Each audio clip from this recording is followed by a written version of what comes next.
तो जैसा कि पिछले एपिसोड में हमने देखा था, अब यहाँ पर ईस्टर्न डेमन जो सी था ये खुलने लगा था और इसकी लहर को देखा जा सकता था। अब आगे और यहाँ पर अब इतना पावरफुल साउंड आता है कि लोग अपने कानों को भी बंद करने लगते हैं। और वांग लिंग ये तो काफ़ी सीरियस था क्योंकि ये जगह को पहली बार देख रहा था।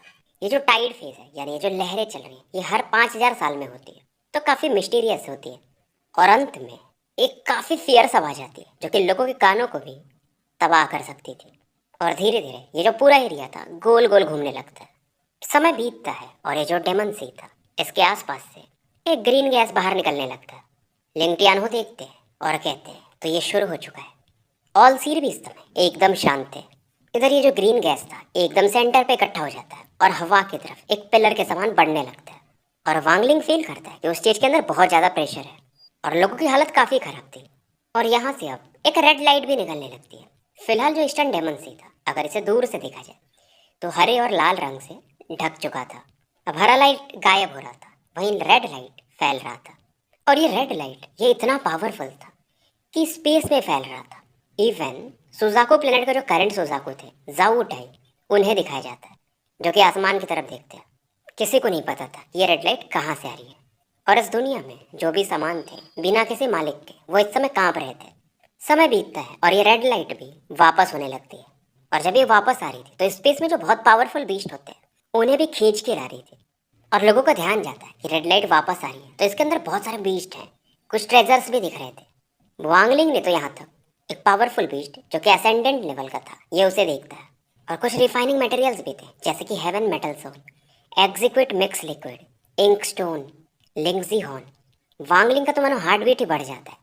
जो मटेरियल्स इसे मिलते भी नहीं थे वो यहाँ पर ये देख सकता था। एक स्वर्ड भी इसे दिखाई देता है पर वो तुरंत ही गायब हो जाता है, यानी कि समुद्र के अंदर शायद समा गया होगा।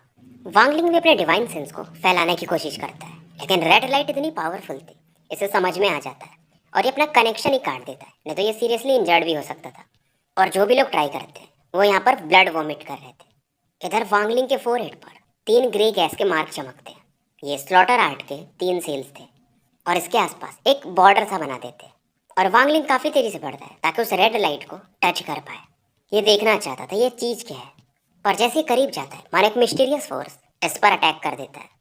पर वांगलिंग के पास था बैरियर, तो फिलहाल ये इससे बच जाता है और इसे देखने को मिलता है कि रेड लाइट के अंदर क्या चीज़ है। और ये था बेसिकली एक टोकन। इसे ये देख तो लेता है पर इसकी आंखें मानो काफ़ी दर्द में थी। ये आंखें बंद कर लेता है, दोबारा से खोलता है। रेड लाइट ईस्टर्न डेमन सी के अंदर एंटर कर चुकी थी। आंखें एकदम खून के समान थी इसकी। और इसी समय वो जो लड़की थी याओ जिगजियो वांगलिंग की तरफ देखती है। इवन ये भी डर जाती है और इसे समझ में आता है यार ये नज़र, इसीलिए मेरे फादर ने मुझे कहा था कि इस बंदे से सावधान रहना और इस पर नज़र रखना। इधर लिंगटियानो अपने जो चारों इल्यूजनरी स्वर्ड्स थे ईस्ट सी की तरफ बढ़ा देते हैं और ये चारों तलवार स्पेस में एक होल क्रिएट करने लगते हैं। और बेसिकली अब यहाँ पर जो ईस्टर्न डेमन सी का गेट था अब ये खुल चुका था। अब ये बोलते जल्दी जल्दी जैसे अंदर जाना है जाओ। इनके जो 12 डिसाइपल्स थे वो आगे की तरफ बढ़ते हैं। पर जब ये जा रहे थे तो एक स्वर्ड और ये अपने 12 डिसाइपल्स की तरफ भेज देते हैं और ग्रीड जो थे वो इसके अंदर समा जाते हैं और अंदर एंटर कर जाते हैं। ऑल सिर ये सब देख रहे थे और फिलहाल अब अपने डिसाइपल्स को कहते हैं कि सभी लोग अंदर जाओ। तो टोटल ये 10 लोग थे वांगलिंग को मिला करके अंदर की तरफ बढ़ जाते हैं। पीछे पीछे याओ जिक्सियो और बाकी जो भी लोग आए हुए थे ये लोग भी अंदर जाने लगते हैं। आधे घंटे के बाद स्वर्ड सेंट लिंगटियानो अपने तलवारों को वापस खींच लेते हैं तो यहाँ का दरवाजा भी बंद हो जाता है। फिलहाल यहाँ पर जो पावरफुल ओल्ड मैन वगैरह थे वही बाहर में रहते हैं और लिंगटियानो कहता है ऑल सीर वो जो आइटम था रेड लाइट में वो एक टोकन था। ऑल सीर भी हंस के कहते हैं कि सही बात है और ये तीसरा टोकन था और हमें लगा नहीं था कि हम जिस टोकन का वेट कर रहे हैं इतने सालों से वो आज हमें दिखेगा। और ये कहते हैं कि फिर से हम 200 साल बाद मिलेंगे और इस डेमन सी के अंदर अब जा सकते हैं तीसरी बार। लेकिन सभी को पता है कि अंदर बहुत खतरे रहते हैं तो सभी लोग तैयारी करके आना। तो यहाँ से ये लोग निकल जाते हैं और लिंगटियानो भी यहाँ पर एक प्लेनेट खींच के लाए थे बहुत दूर से, यानी उनके आसपास ही। इसे ये डालुओ प्लेनेट कहते थे। तो ये वहाँ पे पहुँच जाते हैं और आने के बाद ये सोचते हैं कि इन 200 सालों को मुझे अच्छे से इस्तेमाल करना है ताकि उस सेलेस्टियल स्वॉर्ड को रिफाइन कर पाऊँ। तो वो जो टोकन अंदर है उसे मैं प्राप्त कर पाऊँगा। इधर ऑल सिर को भी दिखाया जाता है जो कि अपने कमरे में वापस आ चुके थे और इनके आसपास बहुत सारे बीस्ट की हड्डियाँ थी और ये सोच रहे थे कि मेरा डिसाइपल वांगलिंग उसका नसीब काफ़ी तगड़ा है अब उसका नसीब कितना बचा है वो मुझे भी नहीं पता। इधर वांगलिंग को दिखाया जाता है जो कि मानव समुद्र को पार कर चुका था और इसके सामने एक वेस्ट लैंड सा दिखता है और इसके आसपास कोई नहीं था क्योंकि जब भी लोग पोर्टल में एंटर किए थे तो सब अलग अलग डायरेक्शन से बाहर निकले थे। और वांगलिंग को याद आता है कि सुन युनशान ने बताया था कि तुम अंदर 500 साल तक रह सकते हो और ये सोचता है इंसानों के लिए तो बहुत लंबा समय है लेकिन कल्टिवेटर्स के लिए कोई बड़ी बात नहीं है। और ये सोचता है कि इसे सेलेस्टियल स्लॉटर आर्ट को अच्छा खासा मास्टर करना पड़ेगा। और वांगलिंग सोचता है चलो इसी बहाने अगर टाउसन उधर से बेक भी किया तो मुझे ढूंढ नहीं पाएगा। और इसे फिर सीनियर जाओई को भी ढूंढना था जो कि शायद ईस्टर्न डेमन सी के ही अंदर है जितना इसको इन्फॉर्मेशन था। इसको नहीं पता था शायद। और वांगलिंग एक चीज पे और फोकस करता है, जब ईस्टर्न डेमन सी में वो रेड लाइट वापस आ रही थी तो एक तलवार वापस आया था जो कि इसे वेल्थ के जैसा दिखता है। वेल्थ वही तलवार है जो वांगलिंग ने आई गेस अपने जाओ कंट्री के किसी सेक्ट में देखा था जिसे शायद ये यूज भी करता था। और जब पहली बार इसका बॉडी डिस्ट्रॉय हुआ था उस समय ये इससे बिछड़ गया था। पर वांगलिंग की नजरें उस टोकन पर ज्यादा फोकस थी क्योंकि उस टोकन की वजह से इसने देखा था कि ऑल सीर और टियानो का भी एक्सप्रेशन बदला था। अब ये सोचता है यार एक एक चीज पे फोकस करता हूँ।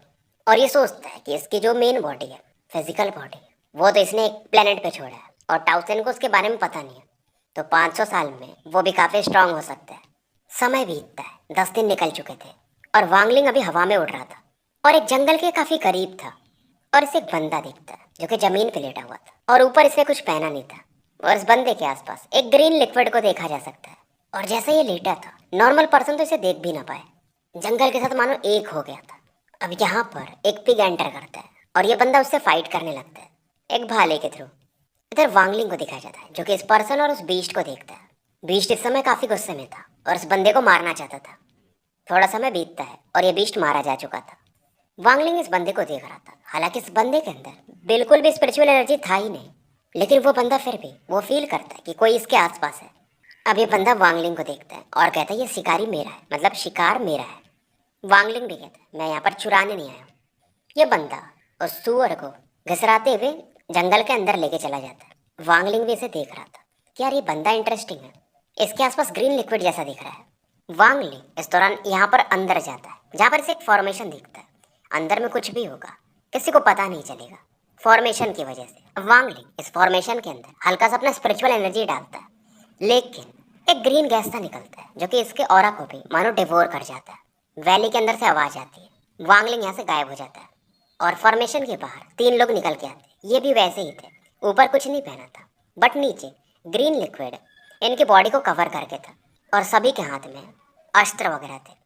और ये तीनों भी थोड़े कंफ्यूज होते हैं, फिर अंदर वापस चले जाते हैं। पर वांगलिंग इस दौरान एक ग्रीन स्मोक में बदल जाता है और इन्हें फॉलो करता है। पर जैसे ही फॉर्मेशन के करीब पहुंचता है फॉर्मेशन एक्टिवेट हो जाता है, ग्रीन लाइट चमकने लगती। वांगलिंग भी कहता है यार ये तो गजब ही है। फॉर्मेशन का मकसद एक ही था कि अंदर में जो भी चीजें हैं उन्हें प्रोटेक्ट करना और किसी को अंदर आने नहीं देना बाहरी को। वांगलिंग भी समझ जाता है इस फॉर्मेशन को इतना आसान नहीं तोड़ना। फिलहाल ये बाहर ही बैठ जाता है इस फॉर्मेशन के और कल्टीवेट करने लगता है। अब वैली के अंदर जो लोग थे इसे देख तो सकते ही थे, टोटल 4 लोग बाहर आते। चौथा जो बंदा था वो किलिंग इंटेंट के साथ भरा हुआ था।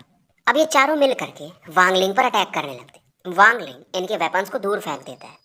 वांगलिंग वैसे इन पर ध्यान नहीं देता, लेकिन क्योंकि ये किसी को भी सेंस कर सकते थे इसलिए वांगलिंग इनके बारे में जानना चाहता था। अब इन चारों को ट्रैप कर देता है तो 2 लोग और बाहर आते हैं और ये दोनों थोड़े अलग ही थे। तुरंत ही आते ही अपने ब्लड पावर को यूज करते हैं और जमीन पे अपने खून को मिलाने लगते हैं। वांगलिंग इन्हें भी ट्रैप कर देता है, पर जो जमीन पे इन्होंने खून थूका था ये उसे देखता है और पूरा एरिया इस समय लाल धुंध से भरने लगता है। फाइनली वैली के अंदर से एक पावरफुल बंदा आता है और कहता है मेरे लोगों को जाने दो, नहीं तो मरने के लिए तैयार हो जाओ। वांगलिंग को फर्क नहीं पड़ता है, ये रेड धुंध को भेदते हुए इस बंदे की तरफ बढ़ता है और अपने आईसी ऑरा से पूरे इन लाल धुंध को हटा देता है और पलक झपकते इस बंदे के करीब जा चुका था। अब ये बंदा पीछे हटने को देखता है और इसे भी ये ट्रैप कर देता है उन बाकी 6 लोगों के साथ। फिलहाल ये 3 दिनों तक और वेट करता है।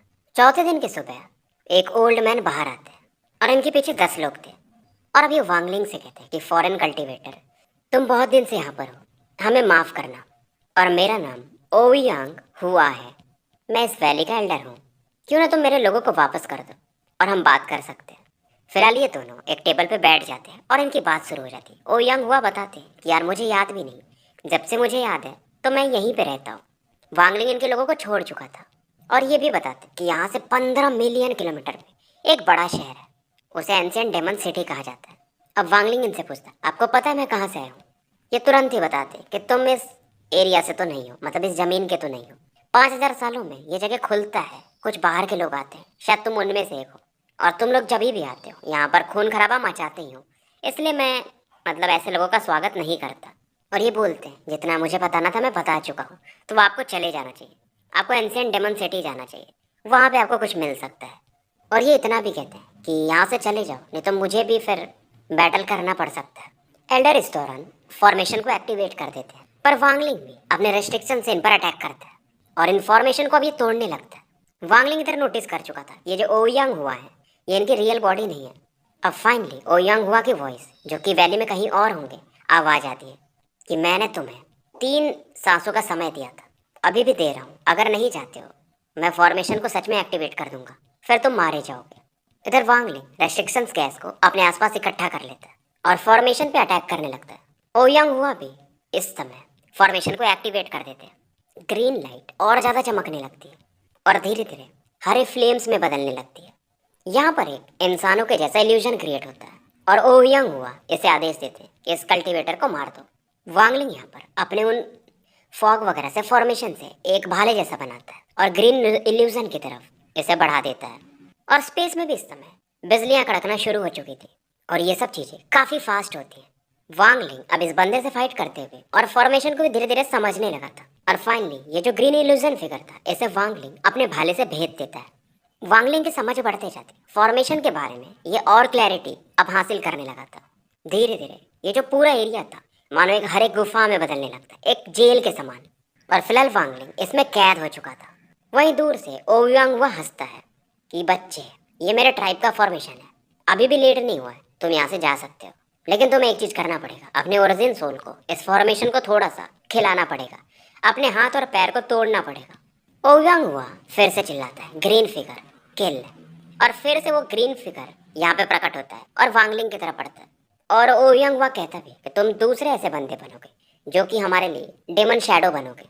इधर वांगलिंग रेस्ट्रिक्शंस को एक्टिवेट करता है क्योंकि वो जो बंदा था ग्रीन फिगर इसकी तरफ काफी तेजी से बढ़ रहा था। और इस जगह को तोड़ने के लिए कितने रेस्ट्रिक्शंस के बैरियर लगेंगे, सिंबल्स लगेंगे, वांगलिंग को समझ में आ चुका था। 83, और ये वो बना भी चुका था। जैसे वो ग्रीन लाइट चमकती है इसके रेस्ट्रिक्शंस की वजह से अब डिम होने लगती है और एक एक पिलर इस फॉर्मेशन का टूटने लगा था।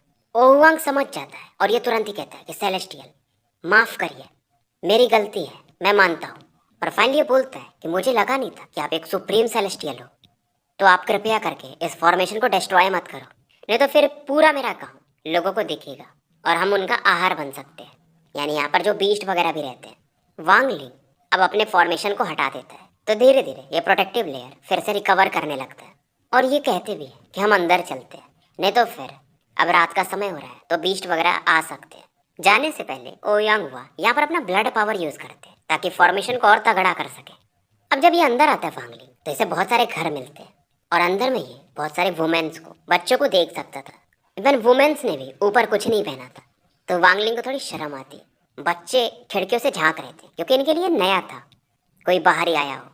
और सच में ये जगह विलेज ही था, एक गांव था। और वांगलिंग सोचता यार फालतू में मैंने इतना पावर लगाया।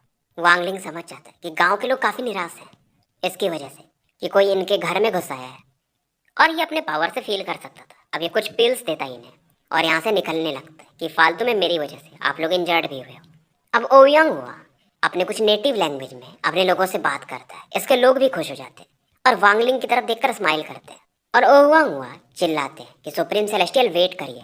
इधर वांगलिंग पलट नहीं रहा था, ये बाहर निकल रहा था। इसका मकसद वही था, एंशिएंट डेमन सिटी जाना, क्योंकि बच्चों को, इनोसेंट वुमेन्स को देख करके ये समझ जाता है इसे अपने पुराने दिन याद आते हैं। अब ओयांग हुआ चिल्लाता है कि सुप्रीम सेलेस्टियल, आज का जो रात है वो डेमन स्पिरिट का रात है। आप कितने भी पावरफुल हो और बाहर में बहुत सारे डेमन स्पिरिट्स होंगे तो आप बच के नहीं जा पाओगे, आप क्यों ना आज की रात रुक जाओ। अब वांगलिंग दूसरी बार सुनता है नाइट ऑफ डेमन स्पिरिट्स, ये रुक जाता है और इसके बारे में जानना चाहता है। और ओयांग हुआ कहते हैं कि आप चलो मेरे घर पे, मैं फिर आपको बताऊंगा। वांगलिंग फ्लैर बैठा हुआ था इसके घर में, फोटोज वगैरह भी देखता है और हुआ से पूछता है कि यार ये फॉर्मेशन कब से है।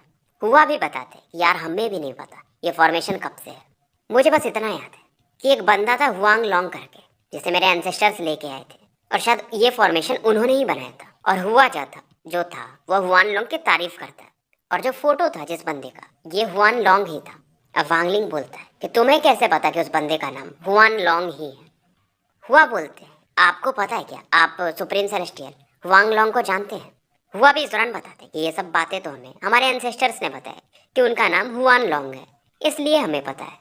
वांगलिंग इस दौरान मानो अपने प्लेनेट सुजाको पे फोकस करता है और बहुत समय पीछे चला जाता है, पास्ट में एकदम चला जाता है, मतलब कई सौ साल पहले, जब ये एक गांव में रहा करता था और कोई भी इसे स्वीकार नहीं करता था, यानी कि इमॉर्टल बनने के लिए। और अब ये हैंग्यू सेक्ट में पहुंच जाता है, और हैंग्यू सेक्ट में एक बंदा हुआ करता था हुआन लोंग नाम से, जो कि वहाँ के सेक्ट मास्टर थे। लेकिन उनका पावर लेवल, यार वो फॉर्मेशन के एस्टेब्लिशमेंट स्टेज पे थे, यानी कि कंडेंसेशन के बाद वाला जो लेवल होता है। तो वांगलिंग सोचता है चेहरा तो मिल रहा है, लेकिन दोनों सेम कैसे हो सकते हैं, यार ये जगह काफ़ी अलग है। फिलहाल वांगलिंग इन चीज़ों से निकलता है और इनसे पूछता है ये डेमन स्पिरिट्स का क्या सीन है, और फुल मून, ये सब क्या चीज़ें हैं? अब वांगलिंग बोलता है चलो ये सब तो ठीक है, एंशिएंट डेमन सिटी के बारे में और बताओ। हुआ भी अब सीरियस हो जाते हैं कि जो ये हमारा लैंड है, इसे डेमन स्पिरिट्स का लैंड कहा जाता है, ये काफ़ी बड़ा है, और यहाँ पर टोटल 9 बड़ी कंट्रीज हैं, और हम जिस कंट्री में हैं इसे स्काई डेमन कंट्री कहा जाता है। और ये भी बताता है कि जो कंट्री है, यहाँ के जो किंग है उनका नाम है कुंगजू, और उनके नीचे में 8 जनरल्स काम करते हैं, 10 मिलियन से भी ज़्यादा सोल्जर्स, और 100 शहर है उसके अंडर में आते हैं। मतलब ये पूरा एक कंट्री का पावर है। और यहाँ के सभी लोग जानते हैं कि हर 5000 साल पे यहाँ पर बाहरी दुनिया से लोग आते हैं, और जब भी ये फॉरेनर्स आते हैं, यानी वांगलिंग वगैरह इनके लिए फॉरेनर्स है, तो यहाँ पर काफ़ी लड़ाई होती है। और ऐसा भी कहा जाता है वो जो 8 ग्रेट जनरल्स हैं उनमें से एक तो फॉरेनर ही है, बहुत समय पहले वो आया था लेकिन अभी तक वापस नहीं गया। ऐसा भी कहा जाता है ये जो फॉरेनर्स एक दूसरे को मारते हैं क्योंकि इससे इनको फ़ायदा होता है। ये मुझे भी नहीं पता, शायद आपको इसके बारे में ज़्यादा पता हो। वांगलिंग को समझ में नहीं आ रहा था यार चल क्या रहा है। अब वांगलिंग कहता है तुम मुझे कुछ तो कह रहे थे ना उस समय कि डेमन सिटी में मुझे कुछ मिल सकता है जो मुझे चाहिए। हुआ कहता है वो चीज़ शायद मैं भी आपको दे सकता हूँ, लेकिन अगर अब वो आप लेके गए तो यहाँ के लोग मारे जाएंगे। हाँ, लेकिन अगर आप मुझे कुछ पिल्स दे दो तो मैं कुछ कर पाऊंगा। अब वांगलिंग इन्हें बहुत सारे जेड बॉटल्स देता है। वह इस पिल को खाता है और कहता है हमारे दुनिया में ऐसे पिल्स नहीं मिलते, तो हम इसे काफ़ी पसंद भी करते हैं, और मैं आपको लेके चलता हूँ कि आपके लिए वो चीज़ क्या हो सकती है। वांगलिंग अब इनके साथ जाता है। इधर गलियों में बहुत सारी वुमेन्स, उनके बच्चे और लोग बैठे हुए थे, और सभी वांगलिंग को एक रेस्पेक्ट की नज़र से देख रहे थे। यहाँ पर बहुत सारे बच्चों को, उनकी माताओं को देख करके वांगलिंग को थोड़ा पुराने समय का याद आता है, जब एक जगह ये रहा करता था सोल फॉर्मेशन से पहले, और डानियू करके बच्चा था जिसके साथ इसका काफ़ी लगाव था। अभी एक अलग जगह पे आ चुके थे जहाँ पर एक पौधा उगा हुआ था, और ये बंदा हुआ कहता है कि सुप्रीम सेलेस्टियल इस चीज़ पर देखिए। अब यहाँ पर एक पहाड़ी था जहाँ पर एक क्रिस्टल लाइक ऑब्जेक्ट वांगलिंग देख सकता था। उस क्रिस्टल से स्पिरिचुअल एनर्जी के फ्लक्चुएशन आ रहे थे, पर फिर भी वांगलिंग सोचता नहीं यार कुछ तो गड़बड़ है, ये इस चीज़ को दूर से सेंस करता है। हुआ इसके बारे में बताते हैं कि सुप्रीम सेलेस्टियल, वो जो हमारे एंसेस्टर से पहले वाले, उन्होंने बताया था कि इसे क्रिस्टलाइज्ड सेलेस्टियल स्पिरिचुअल एनर्जी आप लोग कहते हो, और हम लोग इसे डेमन स्पिरिट क्रिस्टल कहते हैं, और इसकी मदद से हमारी इंजरीज हील होती हैं। इसलिए मैंने कहा था अगर आप इसे लेके चले जाओगे तो हमारे लोग मारे जाएंगे। अब लेकिन आपने पिल्स दे दिए तो फिर बात तो वही हो गई, क्योंकि पिल्स हमारे लिए ज़्यादा कीमती है, ये इसकी हीलिंग कम ही है। अब वांगलिंग इस क्रिस्टल को उखाड़ने लगता है, और एक कोल्ड ऑरा इस क्रिस्टल के अंदर से फील कर सकता था। अब जैसे इसे ये टच करता है मानो एक ऑरा इसके बॉडी में एंटर करने लगता है, और इसके डांटियान में जा करके एक चावल के समान क्रिस्टल जैसा बनने लगता है। यह औरत था तो spiritual energy type he, celestial spiritual energy, but काफ़ी फियर्स था। इसे डेमोनिक एनर्जी भी कहा जा सकता है, और इसकी वजह से वांगलिंग की बॉडी में कुछ चेंजेस आ रहे थे। जब हुआ भी इन चीज़ों को देखता है तो ये खुद शॉक्ड हो जाता है, और ये बोलता है, ऐसा कहा भी जाता है कि जब भी फॉरेनर इस चीज़ को टच करता है उसके बॉडी में चेंजेस आते हैं। धीरे धीरे वांगलिंग पहले के जैसा हो जाता है, और ये सोचता है कि ये मतलब सेलेस्टियल स्पिरिचुअल एनर्जी से अलग है, इसे डेमोनिक एनर्जी कहना ही सही होगा। ये बॉडी में एक अलग जगह ले चुका था। हाँ, लेकिन इसे आप कंबाइन करके अपने कल्टीवेशन को बढ़ा सकते हो, और फिलहाल ये ऑरा बहुत कम है, यानी वांगलिंग जब ज़्यादा इकट्ठा कर लेगा तो इसका ऑरा काफ़ी तेज़ी से बढ़ेगा।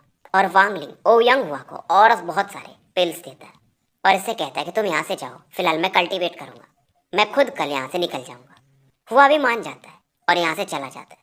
वांगलिंग इधर सोचता है पूरे क्रिस्टल को अगर एब्जॉर्ब कर गया तो मेरी बॉडी में एक और फोर्स बनेगा, और यहाँ पर जो भी लोग आते हैं शायद इसी चीज़ के लिए आते हैं, और इस क्रिस्टल के लिए ही मारा मारी होता है। समय बीतता है और रात पलक झपकते निकल जाता है। हुआ फिर से रात के टाइम एक बार आया था, क्योंकि वांगलिंग से कहते हैं कि अगर आप इस फॉर्मेशन को मजबूत कर दो तो और सही रहेगा। इधर बाहर में जब रात का समय था तो बहुत सारे डेमोनिक ऑरा को फील किया जा सकता था, और जहाँ से भी ये डेमोनिक ऑरा गुजरती थी वहाँ पर पूरा जमीन ही बंजर हो जाता था। वांगलिंग जो कि ऑरा को एब्जॉर्ब कर रहा था, ये अपने डिवाइन सेंस को फैलाता है और इसे एक बंदा फील होता है। वो बंदा वांगलिंग से कहता है कि तुम अपना अगर ये क्रिस्टल मुझे दे दिए तो शायद मैं तुम्हें छोड़ दूँ, वो भी शायद मुश्किल ही है, अब तुम तो मरोगे ही। वांगलिंग का ओरिजिन सोल इस समय इसकी बॉडी से बाहर था, अभी ये इसे वापस करता है और ये बंदा कहता है कि तुम बस एक सोल ट्रांसफॉर्मेशन के मिड फेज के बंदे हो, तुम कुछ नहीं कर पाओगे। ये जो बंदा था ये डेमोनिक ऑरा काफ़ी ज़्यादा एब्जॉर्ब कर रहा था। वांगलिंग इधर समझ जाते ये जो बंदा है ये सोल ट्रांसफॉर्मेशन के लेट फेज में है। वो जो बंदा था, ये जो फॉर्मेशन है इन गांव वालों का उससे बाहर था, लेकिन वांगलिंग ने अपने सोल के थ्रू और डिवाइन सेंस के थ्रू इसे फील किया था। फिलहाल वो बंदा इस फॉर्मेशन को तोड़ने को देख रहा था और बहुत सारे जो डेमोनिक बीस्ट भी थे यहाँ पर अटैक कर रहे थे, और गांव के जो बच्चे थे, औरतें थी, वो जाग चुकी थी। और ये जो ब्लैक रोब्ड मैन था इन जानवरों को मार रहा था और इनके ऑरा को एब्जॉर्ब कर रहा था, यानी कि जो डेमोनिक ऑरा थी। फिलहाल इसकी नजरें अब इस वैली पर थी। वांगलिंग उधर से गायब होता है जहाँ पर ये कल्टीवेट कर रहा था और हुआ के सामने प्रकट होता है। हुआ भी कहते हैं कि सुप्रीम सेलेस्टियल्स हमें बचा लीजिए। तो स्टोरी यहीं समाप्त करते हैं, मिलते हैं फिर कल एक नए वीडियो के साथ।